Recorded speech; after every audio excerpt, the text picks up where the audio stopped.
पता नहीं, मानी बता। ये रिकॉर्डिंग स्टार्ट है, ठीक है।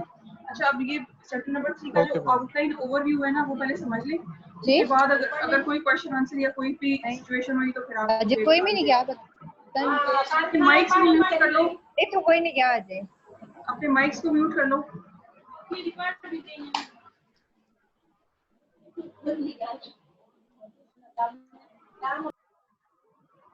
अच्छा, जो चैप्टर नंबर 3 है ना, बेसिकली मेथोडोलॉजी की आपने उसमें डायरेक्शन सेट करनी है। आपने इस चैप्टर में ये बताना है कि मैं एनालिसिस कैसे करूंगी या कैसे करूंगा एनालिसिस को, उसमें क्या क्या चीजें, जो जो इंपॉर्टेंट कंपोनेंट्स है ना एनालिसिस के, वो आप उसका एक रोड मैप सा बता देते हैं कि ये चीजें हैं, मेरे ये वेरिएबल्स हैं, ये मैंने मेथोडोलॉजी इस्तेमाल करनी है। फॉर एग्जांपल पैरामीटर रिग्रेशन हो सकता है, सिंपल रिग्रेशन कोरिलेशन हो सकता है, गार्स मेथोडोलॉजी हो सकती है, जो भी स्टैटिस्टिकल एनालिसिस आप परफॉर्म करने जा रहे हैं आप बताएंगे,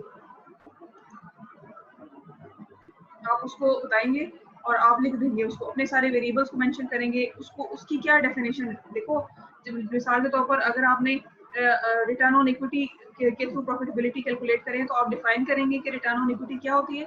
वो भी डेफिनेशन कहीं से आप उठाएंगे, किसी रिसर्च पेपर में या किसी लिटरेचर रिव्यू में हुई होगी पहले किसी पेपर में, उसको आप वहाँ से अगर उठाएंगे, पैराफ्रेज करेंगे और उसको साइड करेंगे, फिर आप उसका फॉर्मूला देंगे। इसका पर्पस ये होता है बताना अपने एग्जामिनर को या रिव्यूअर को कि मैंने जो ये काम किया है, जो फॉर्मूला कैलकुलेट किया है, वो इसके थ्रू किया है। आप भी अगर ऐसे करेंगे तो आपको यही वैल्यूज आएंगी जो मुझे रिजल्ट्स आए। हो सकता है रिटर्न ऑन इक्विटी के लिए जो आपने फिगर पिक की है, फॉर एग्जांपल जैसे कल ही रामेश से बात हो रही थी, तो वो मुझे बता रहे थे कि ग्रॉस फिगर है एनपीएल की और नेट फिगर है, तो ग्रॉस और नेट में से जो फिगर आपने चूज की हुई है वो आप बता देंगे, ताकि जो अगर रिव्यूअर है वो क्रॉस चेक करता है तो वो वही फिगर उठाएगा, तो फिर उसके आंसर भी वही आएंगे जो आपके आए हैं। अदरवाइज फिर वो मिसमैच हो जाएगा और कंफ्यूजन और मिसअंडरस्टैंडिंग हो जाती है। तो ये पर्पस होता है इसको आउटलाइन करने का मेथोडोलॉजी के चैप्टर को, कि आप हर चीज पहले से बता देते हैं, क्योंकि जब चौथा चैप्टर आता है तो उसमें सिर्फ आपकी टेबल्स और डिस्कशन होती हैं। अब वो टेबल्स कैसे आए और वो टेबल्स में आपने किस तरह से रिजल्ट प्लेस किया, वो उसमें तो सिर्फ आपकी पिक एंड चूज होता है ना, जो आपके रिजल्ट होते हैं वही आप करते हैं। As it is copy pasting नहीं होती, टेबल्स का भी एपीए फॉर्मेट होता है, वो भी आपको बताऊंगी मैं जब हम चैप्टर नंबर 4 में जाएंगे। तो बेसिकली मेथोडोलॉजी में आप एक रोड में बता रहे होते हैं कि हम क्या क्या करेंगे। इसका प्रॉपर एक फॉर्मेट होता है जो फॉलो किया जाता है स्टैंडर्ड आपका। अगर आप यूनिवर्सिटी की जो आपको चैप्टर शेयर किएंगे तो सॉल्व है ना, किसी का सैंपल मैंने शेयर कर दिया आपके साथ। अगर आप यूनिवर्सिटी की वेबसाइट पे जाएंगे ना तो आपको ये रिसर्च प्रोजेक्ट का फॉर्मेट मिल जाएगा, पूरे का पूरा फॉर्मेट बना हुआ ब्लैंक, उसमें आपने जस्ट अपना टेक्स्ट ऐड करना होगा उस हिसाब से। मतलब उसमें फॉन्ट साइज कितना है, हेडिंग 1 कितनी है, हेडिंग 2 कितने फॉन्ट की होनी है, उसको अलाइनमेंट कैसे करनी है, इसकी जो बाकी चीजें हैं ना, जो टेक्निकलिटीज हैं, वो सारी की सारी, ये हर चीज डिफाइंड है, पैरामीटर सारे जो फॉलो होने चाहिए। इसी तरह आपकी उसकी विजिबिलिटी होनी चाहिए आपके भी पेपर की, जैसे कि बताई गई है। और ये चीज देखो, सबसे पहले लुक तो फॉर्मेटिंग की आती है ना, तो जितनी बेहतरीन होगी उतना ही अच्छा इंप्रेशन होगा, तो इसलिए उस पर भी आपने ध्यान देना है। और मेथोडोलॉजी का बेसिक तो यही है। इसके नेक्स्ट में बता देती हूँ, इसके भी डिफरेंट पार्ट्स होते हैं, इसमें आप क्या क्या चीजें डिस्कस करते हैं। देखो, जैसे रिसर्च डिजाइन है, इसमें आप ये बताते हैं कि मेरी रिसर्च क्वांटिटेटिव है या क्वालिटेटिव है। आपकी ओब्वियसली क्वांटिटेटिव है, ये 1-2 लाइनर आप दे रहे होते हैं कि मेरी रिसर्च जो है वो क्वांटिटेटिव है।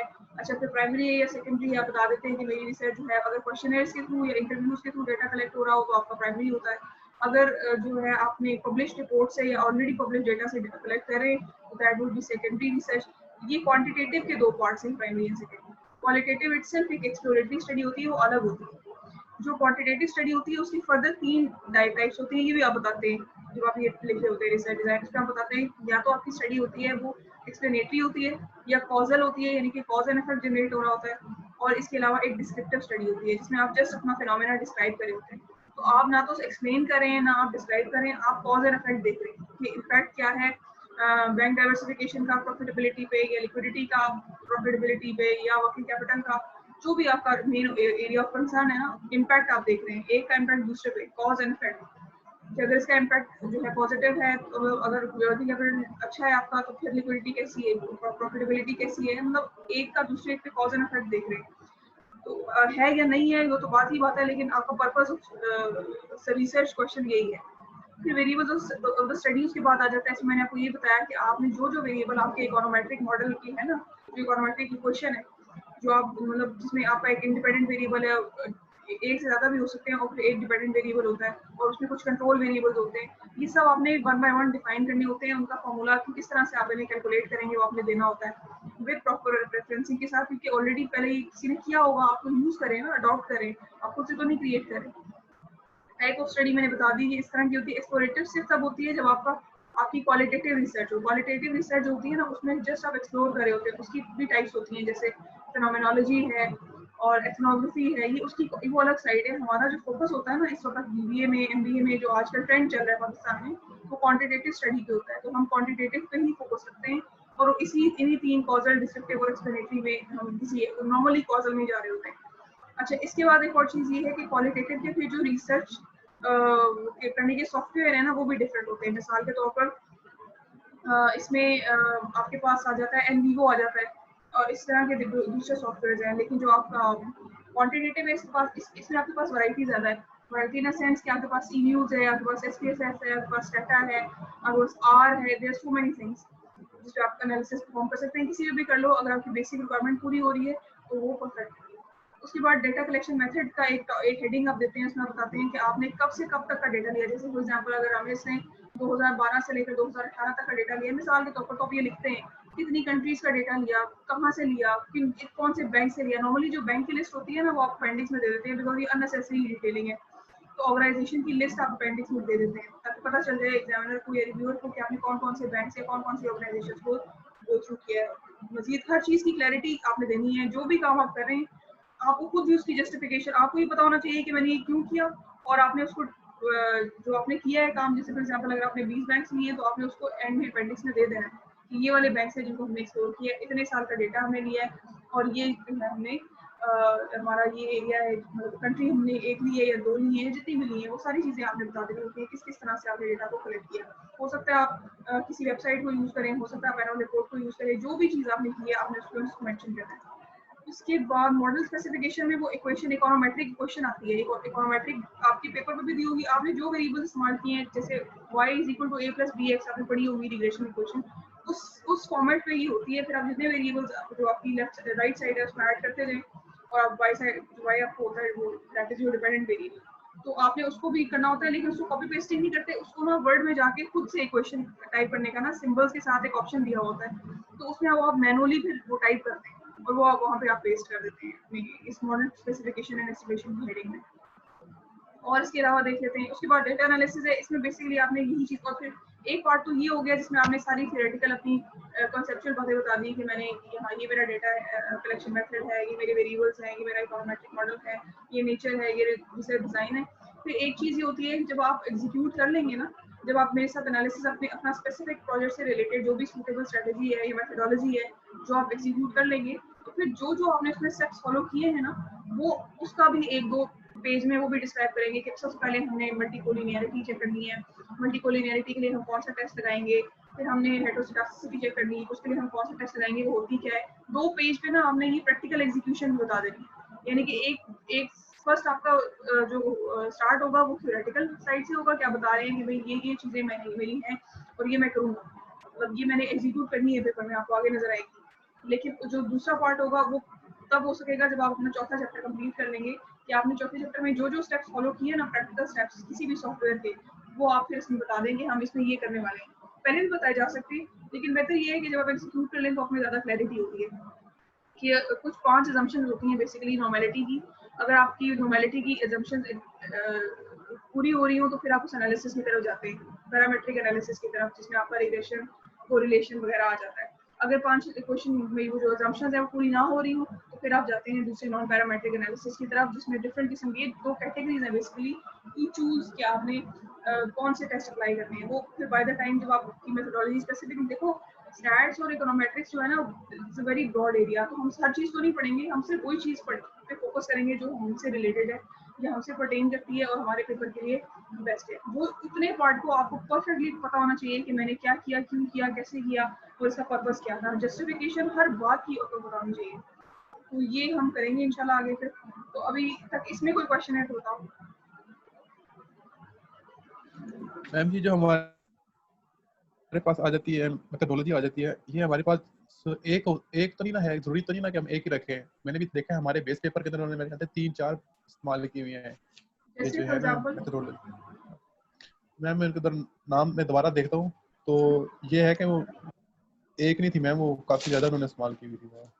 हम देखते हैं ना कि देखो हमने as it is copy pasting तो नहीं करनी होती, हमने ये देखना है कि हमारे लिए क्या सी चीज फिजिबल है, हमारे लिए हमारे डेटा पे क्या चीज, हमारे जो रिसर्च के सवाल को जवाब देने के लिए कौन से टेस्ट जो है वो बेस्ट है। डायग्नोसिस के बाद देखो कोई भी डायग्नोसिस करने से पहले आप सिम्टम्स चेक करते हैं ना कि ये बीमारी पाई भी जाती है जी कि मैम। नहीं।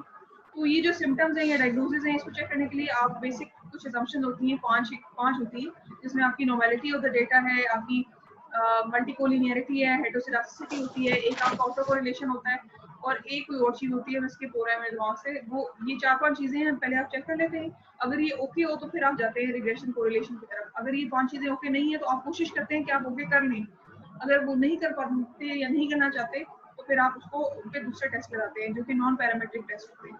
लेकिन नॉर्मली कोशिश ये होती है इसमें क्वांटिटेटिव रिसर्च में क्या पैरामेट्रिक टेस्ट ही लगाएं, बिकॉज आपने देखा होगा कि हर कोई रिग्रेशन कोरिलेशन क्यों लगा लेता है और कैसे लगा सकता है।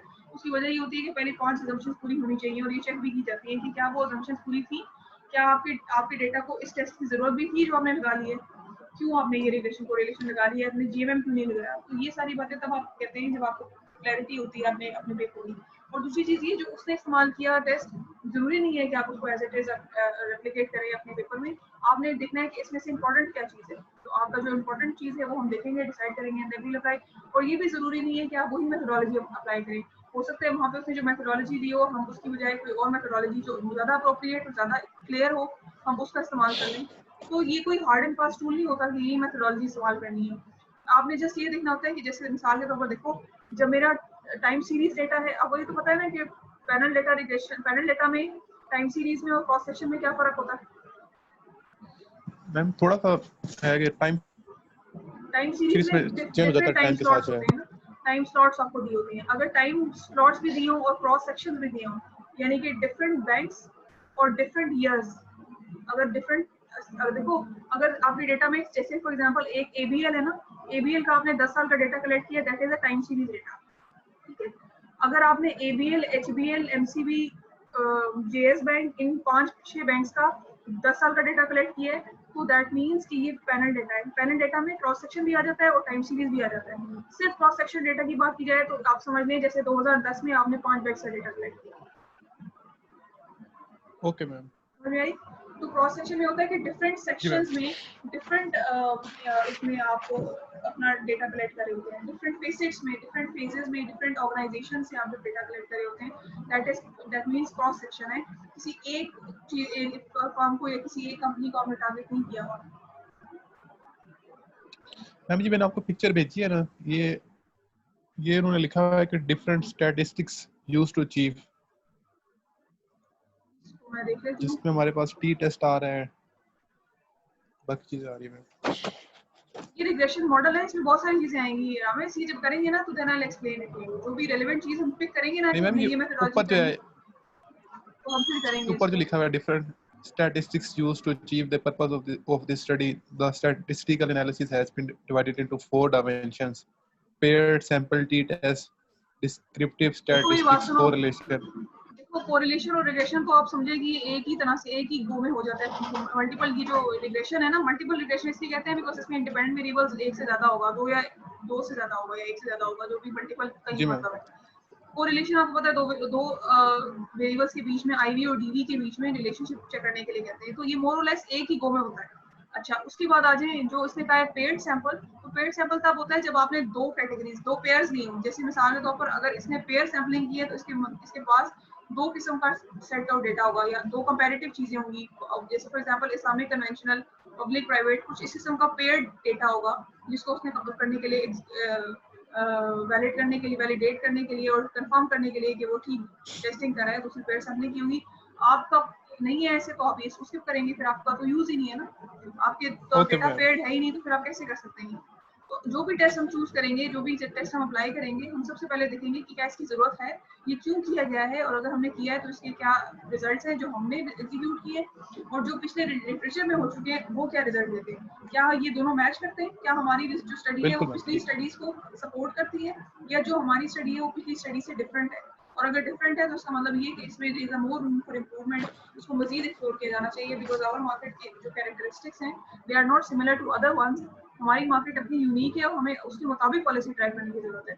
अगर हम as it is international researches पे वो करेंगे रिलाई टोटली, और उनकी रिसर्चेस को बेस बना के हम अपनी पॉलिसीज डिजाइन करेंगे, तो ये हमारे लिए डिजास्टर्स हो सकता है। तो ये डिफरेंट किस्म की एक्सप्लेनेशन होती हैं जो फिर आप अपनी जस्टिफिकेशन के तौर पर देते हैं। ये बातें आपको आनी चाहिए करने के लिए। जी मैम, ठीक।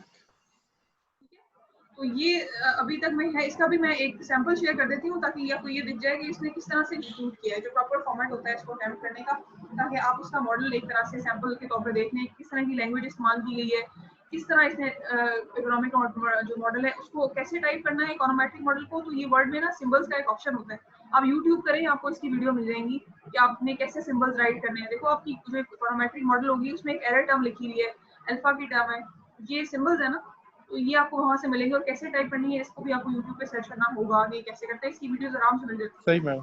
ठीक है, तो ये इस तरह से आपका चैप्टर नंबर 3 होगा। यहाँ तक में तो मेरी इस तरह से कोई वो जरूरत इस तरह नहीं है कि मैंने आपको जस्ट गाइड किया कि आपने किस तरह से क्या क्या चीजों को ध्यान में रखते हुए चैप्टर्स को लिखना है। ये 3 चैप्टर आपके टोटल आपके एंड में है कि आप इसे किस तरह से बनाएंगे। मेरी जो आपको हेल्प की जरूरत पड़ेगी वो चैप्टर नंबर 4 में पड़ेगी, और ये कैसे मेथोडोलॉजी को एग्जीक्यूट करना है, और चैप्टर नंबर 3 में पड़ेगी या जब आप जी इकोनोमेट्रिक, मैम। बल्कि इकोनोमेट्रिक मॉडल में भी शायद पढ़ जाए, वो भी सेकंड पार्ट में पड़ेगी। ज्यादा जरूरत मेरी चौथे चैप्टर में है कि जब आपने टेस्ट करना है और टेस्ट को रन करना है, एग्जीक्यूट करने के बाद जो आपके रिजल्ट्स आएंगे वो फिर उसको आपने कैसे एक्सप्लेन करना है, इसमें हमें one on one her group के साथ अलग अलग डिस्कशन करने की जरूरत पड़ेगी, क्योंकि हर एक की मेथोडोलॉजी डिफरेंट होगी। और दूसरी चीज ये कि वो भी तब हम कर सकेंगे अगर बेहतर ये है कि आप अपनी डेटा फाइल कंप्लीट कर लें, तो फिर हम ये कर लें। अगर नहीं होती तो मैं किसी डमी डेटा पे आपको ये करके दिखा देती हूँ, फिर ये सब टू यू कि आपके रिजल्ट्स क्या आते हैं और आप इसे कैसे इंटरप्रेट करते हैं। तो मैम मैंने यही पूछना था कि ये जो मतलब हेलो, मेरी आवाज़ आ रही जी है जी मैम? बिल्कुल बिल्कुल आ रही है, बताएं। अच्छा मैम, मैंने ये पूछना था कि ये जो डाटा फाइल है ये हमने मतलब हमें चैप्टर 4 में इसकी ज़रूरत है ना? जी चैप्टर नंबर 4 में जरूरत है। ये इसलिए आपको पहले कह दिया था बिकॉज ये तो थोड़ी चैप्टर 4 लेंथी है हम ना। 20th को स्टार्ट करेंगे। हाँ ये लेंथी होती है ना, अच्छा तो उससे मैम, पहले अगर मैंने आप शायद बना वो लें वाला तो आपको लेक्चर फायदा नहीं होगा। अटेंड किया, तो मैंने वो वाला लेक्चर नहीं अटेंड किया, तो रामेश ने कहा था कि आज आपसे मीटिंग में पूछ लो, मुझे प्लीज़ थोड़ा सा गाइड कर दें। मेरा आज ग्रुप मेंबर्स भी इधर हैं तो हम लोग मतलब इकट्ठे सुन लेते हैं ना, ताकि अगर कोई दो हम लोग उस पर काम कर रहे हैं जैसा सेकंड और थर्ड चैप्टर पे, तो एक बंदा फिर डाटा फाइल प्रिपेयर कर लेना, 20 तक हमारी भी रेडी हो जाएगी। टाइम आपने क्या मतलब कहाँ पे प्रॉब्लम है? मैम बिल्कुल बिल्कुल आइडिया नहीं है कि ये किस तरह प्रिपेयर करनी है। थोड़ा सा बता दें कि डाटा फाइल किस तरह बनानी है। अब जिस तरह डाटा तो मेरे पास सारा पड़ा हुआ है ना, सब ग्रुप्स का पड़ा हुआ है, तो अब उसे डाटा फाइल में अरेंज किस तरह करना है ये बता दें। अच्छा एक मिनट में एक फाइल शेयर करती हूँ, एक फॉर्मेट फाइल है ये भी just to let you know कि कैसे बनती है डेटा फाइल। एक जस्ट अ सेकंड। और मैम जिस तरह हर मतलब हर ग्रुप का जो मेथडोलॉजी वो यूज़ कर रहे हैं उसके लिए तो डिफरेंट चीज़ें नहीं चाहिए होती, तो जी हम जी लोग वही बिल्कुल चीज़ें एक्सट्रैक्ट कर रहे हैं ना जो हमारे बिल्कुल मेथड बिल्कुल के लिए चाहिए। एग्जैक्टली वही चीजें आप एक्सट्रैक्ट करेंगे जो आपको चाहिए। ये तो जस्ट बताने जिस का तरह मकसद ये है हमारा कि आप मेथड जो है वो जनरलाइज मेथड मोमेंट है ना, देखो इससे GMM वाला, देखो तो मेरी उसके बात लिए मैं सुनो। देख रही थी कि जो जीएमएम है ना, इट्स अ मेथोडोलॉजी। जो डेटा है वो इकट्ठा होगा on the basis of your econometric model. जो वेरिएबल्स हैं उसकी बेसिस पे डेटा इकट्ठा होता है। फॉर एग्जांपल आपके वेरिएबल में एक वेरिएबल अगर वर्किंग कैपिटल मैनेजमेंट है ना, वर्किंग कैपिटल रिक्वायरमेंट है, तो वर्किंग कैपिटल कैसे निकलता है? Current asset minus current liabilities. तो उसके लिए आपको एनुअल यस रिपोर्ट्स में मैम, से करंट एसेट चाहिए होंगे और करंट लायबिलिटीज चाहिए होंगे। यस मैम, वो हमारे मेथड में काफ़ी उन्होंने डिटेल में बताया हुआ है कि account receivable, cash conversion cycle, इनको हम लोगों ने डिपेंडेंट वेरिएबल के लिए किया है, इंडिपेंडेंट वेरिएबल के लिए ये हमने चीज़ें ली हैं। तो ये वाली सारी चीज़ें मैंने देखी थी तो मेथडोलॉजी में, तो मैं आपके मॉडल में जो यही पूछ वेरिएबल्स रही थी दिए कि हुए मैं सिर्फ वही चीज़ें निकालूँ ना जो हमारे बिल्कुल मेथड में यूज़ होगी। एग्जैक्टली वही निकालेंगे। ठीक है ठीक है, बस मैम वो आप ना एक चैप्टर सेकंड और चैप्टर थर्ड का भी सैंपल आपने भेजना है, और ये वाला भी प्लीज़ डाटा फाइल का चैप्टर भी नंबर सैंपल 2 शेयर मैंने कर भेजा दीजिएगा। हुआ है मेरा ख्याल है। मैं दोबारा इसको भेज देती हूँ। मेरे ख्याल से मैंने शेयर किया। मैम ग्रुप में तो नहीं आपने शेयर किया, इसी वजह से मैं आपको कह रही थी कि वो शेयर कर दें। मैंने कल कंफर्म भी किया था सबसे, तो मैं भी कर नहीं देती आपने हूँ भी शेयर अभी किया। दो आपने सिर्फ ये प्रेजेंटेशन में दिखाया था हमें। जैसे जी ये ma'am, meeting chapter and number होती है 1 ना, का हमारे पास पड़ा है, मैं भेज देती हूँ। जैसे ही मीटिंग एंड होती है मैं भेज 2 देती और 3 का नहीं है। हूँ। ठीक हो गया। अच्छा अभी मैं ये शेयर करने चलिए लगी ठीक है हूँ। मैम, चैप्टर 2 चैप्टर 3 और ये वाला भी, ये मेथोडोलॉजी वाला भी। ठीक हो गया। चैप्टर 2 और चैप्टर 3 मेथोडोलॉजी है ना। अच्छा ये यस मैं अभी ये फाइल शेयर करने लगी हूँ, दिखाने मैम, लगी वो हूँ। भी वो क्या और क्या data file. Yes ma'am, data file का सैंपल। सही मैं आपको दिखाती हूँ। ये देखिए मैं एक फाइल शेयर करने लगी हूँ जस्ट फॉर योर नॉलेज। ये देखो इसको, ये स्क्रीन पे दिख रहा है फाइल शेयरिंग। फाइल शेयर हो गई है। यस मैम, हो गई है। तो ये देखो अब ये किसी और का वो है, डेटा फाइल प्रिपेयर हुई हुई है। ये अब ये just for the sake of your understanding है कि फाइनल ये जो फाइल है ना, ये इंपोर्ट करने के लिए इन द ईयूज या एसपीएसएस या स्टेटा, जिस भी सॉफ्टवेयर में आपने इंपोर्ट करना है, तो इस फॉर्मेट में अगर आप नहीं बनाएंगे तो वो रिजल्ट्स को नहीं वो करेगा, इक्वेशन ही रन नहीं करेगा आपकी जो आप मेजर करना चाह रहे हैं। अब इसमें जो इसका मॉडल था, इसमें इसने एक ये वर्किंग कैपिटल फाइनेंसिंग है, ये अलग वेरिएबल है इसका, ये इसने निकाला। साइज निकाला इसने, ग्रोथ निकाला। अच्छा इसका जो सेक्टर था दैट वाज डिफरेंट। अब इसमें बताने वाली बात ये है कि देखो ये ईयर है, इसने जो डेटा कलेक्ट किया 2012 से 16 तक किया, और ये इसकी एक कंपनी है। यानी कि आप लेट्स सपोज अगर आप बैंक्स पे करें, तो बैंक आपका पहला बैंक अगर यूबीएल है, तो ये एक का मतलब है यूबीएल, और यूबीएल का 2012 से 2016 का डेटा। आपका जो भी होगा आप उसके मुताबिक लिखेंगे, आपका जो बैंक होगा आप उसके मुताबिक उसको 1 नंबरिंग देंगे, और आपको पता होना चाहिए कि 1 नंबर आपने किस बैंक को दिया है। मैम यार नाम नहीं लिखने, बैंक के नंबर देने हैं। नहीं नंबर दे देंगे। आपने इसकी कोई अलग से अपनी रिकॉर्डिंग के लिए, नोटिंग के लिए रख लेना, ताकि एनालिसिस में आपको प्रॉब्लम ना हो। आपको पता होना चाहिए कि आपने जो कंपनी दी है वो आपने 1 किसको दिया है, 2 कोड किसको दिया है, और इसी तरह ऑनवर्ड जो आपकी कंपनी है। फिर उसी तरह से पहले एक बैंक का डेटा, ओके उसके मैम। सारे ईयर्स, फिर दूसरे बैंक का डेटा, फिर दूसरे सारे ईयर्स। मैं ज़ारा आपको भी ये सजेस्ट करूंगी कि अगर आपके लिए इस वक्त पॉसिबल नहीं है तो मैक्सिमम टू कंट्रीज कर लें, पाकिस्तान और चाइना, लेकिन उसके थोड़े बैंक्स बढ़ा दें। तो ये भी अगर उसको कवर कर सकती हैं आप, इसको केटर किया जा सकता है, तो आप उसको थोड़ा रिड्यूस कर लें अपने साउथ एशियन वाले रूल्स को, क्योंकि उसमें आपको हर कंट्री पे फिर अलग अलग वर्किंग कैपिटल एनालिसिस करना पड़ेगा। हम कोई बात नहीं, अभी 3 दिन है ना, हम लोग डिवाइड कर लेंगे काम। 2 बंदे डाटा फाइल पे कर लेंगे, तो लिखना तो आसान होता है, 2 बंदे लिख लेंगे चलो चैप्टर ठीक है, 2 देख और लो 3, जैसे भी। क्योंकि अगर आर्टिकल्स अगर तो ये हमारे पास पॉसिबल सारे है, पड़े हुए हैं ना। मैं इसलिए कह रही थी कि जस्ट फॉर योर कन्वीनियंस, अगर प्रॉब्लम लगे या अगर मुश्किल लग रहा हो तो इसको थोड़ा सा रिड्यूस, इसका जो स्कोप है थोड़ा रिड्यूस कर लें। अगर हो सकता है तो वेल एंड चले गुड, मैम, अच्छी बात जितना है। मैक्सिमम हमसे हो सका ना हम वो ठीक कर है, लेंगे, क्योंकि 5 कंट्रीज हम नहीं, अच्छा काफ़ी सारी कंट्रीज की हुई हैं। चले जितनी मैक्सिमम हमसे हो जाएंगे हम वो कर लेंगे। लेकिन कोशिश करना कि ऐसा ना हो कि एक कंट्री जो सिलेक्ट करो उसमें 3 हो, एक कंट्री में 4 हो, एक कंट्री में 2 हो, ऐसे मत करना। जो सैंपल हो वो सफिशिएंट होना चाहिए। जैसे अभी ये रामिस के जो ग्रुप वाले हैं, ये अगर सिर्फ पाकिस्तान पे करें तो फिर इनके बैंक्स इंक्रीज हो गए। पहले इन्होंने 5-6 बैंक्स किए हुए थे, मैं इनको कहा कि कम से कम तो 20 तो करें। ये देखना होता है कि सैंपल साइज आपका सफिशिएंट होना चाहिए। ठीक है, लेकिन मैम मैंने तो अब जो जितना भी लिखा है उसमें भी यही बताया कि क्योंकि हम लोगों ने मतलब जिस तरह वो आपने कहा था फनल अप्रोच यूज़ करो, कि बताओ कि हमने पहले पूरे रीजन के कुछ कंट्रीज लेके उनके बैंक्स पे किया है, तो फिर इस वजह से हम सब पे अप्लाई करेंगे। अब तो लिख भी उसी तरह दिया है। ठीक है, देख लें। देखो अभी अभी इट्स अ फर्स्ट ड्राफ्ट ना, इसको रिवाइज किया जा सकता है। लेकिन आपकी सबसे जो इम्पोर्टेंट चीज़ है दैट इज योर मेथोडोलॉजी ना, उसमें अगर आपके पास डेटा कलेक्ट हो जाता है तो बहुत ही बेहतरीन बात है। अगर नहीं होता तो फिर मैं कह रही हूँ ये एक सेकंड ऑल्टरनेटिव मैं दे रही हूँ कि थोड़ा रिड्यूस कर दो। चलिए ठीक है मैम, जिस कुछ कंट्रीज है ना, जिस आई थिंक वियतनाम था या कुछ इस तरह की 1-2 थी जिनका डाटा बहुत कम था, तो वो वाली हम फिर छोड़ देते हैं ना कंट्रीज जिनके उसको सिर्फ स्किप कर 2 दो, या 3 बैंक्स हुए हुए थे। ऐसे ही है, बिल्कुल ऐसे कर जिनके लो। 7 बैंक्स पूरे हैं हम वो वाली कंट्रीज कर लेते हैं। ठीक है, वो कर लो। ठीक है, ठीक है। अच्छा ये देखो, फिर उसके बाद उन्होंने वर्किंग कैपिटल फाइनेंस। अच्छा देखो, अब वर्किंग कैपिटल फाइनेंस को कैलकुलेट करने के लिए भी कोई रेशो होगी ना। सपोज यहाँ पे वर्किंग कैपिटल फाइनेंसिंग की जगह वर्किंग कैपिटल रिक्वायरमेंट है, जैसे मैंने अभी बताया उसका फॉर्मूला आपका current asset minus working capital निकालते हैं आप, net working capital current asset minus current liability. तो वो अब आप उसके लिए एक अलग शीट बनाएंगे, जो आपकी वर्किंग वाली शीट होगी उसमें आप पहले करंट एसेट निकालें, फिर उसमें करंट लायबिलिटीज। अगर तो आपको रेशियो कहीं से, मैंने रामेश को भी बताया था कि SCS ट्रेड की वेबसाइट है, वहाँ पे आपको फाइनेंशियल फंडामेंटल एनालिसिस मिल जाता है। फंडामेंटल एनालिसिस से मुराद है कि रेशियोज कैलकुलेट हुई भी मिल जाती है। अगर तो आपको कैलकुलेट हुई भी मिल जाती हैं अपनी रेशियो सारी की सारी, वो तो आप डायरेक्ट यहाँ पे परसेंटेज वो जो हटा के ना, वो जो 0.0 वाली फॉर्म है उस फॉर्मेट में आप लिख सकते हैं। अगर आपको वो नहीं मिलती तो फिर आप कैलकुलेट करेंगे। कैलकुलेट करने के लिए जो फिगर आप लेंगे उसके लिए आप एक अपनी वर्किंग फाइल अलग से बनाएं, उसमें आप करंट एसेट लिखें, करंट लायबिलिटीज लिखें, रेशियो कैलकुलेट करें, और जो फाइनल रेशियो है ना, जो उसका रिजल्ट है, उसको आप यहाँ पे प्लेस करेंगी। अब ये 11.199 जो लिखा हुआ है, ये फाइनल रिजल्ट है रेशियो को निकालने के बाद, तो वो यहाँ पे लिखा हुआ है। ठीक है, ठीक है मैम। वो मैम इस ये तरह इसमें से। डेसिमल पॉइंट्स कितने आने हैं ये पॉइंट के बाद जो है? अब मैक्सिमम 2 से 3 रख लें, ये तो दो काफी नहीं होते मैम? दो रख लें बहुत है। It's up to you. ये तो मैंने एक सैंपल दिखा रही हूँ ना, आपकी ये जस्ट फॉर योर गाइडलाइन है कि इस तरह से देखो।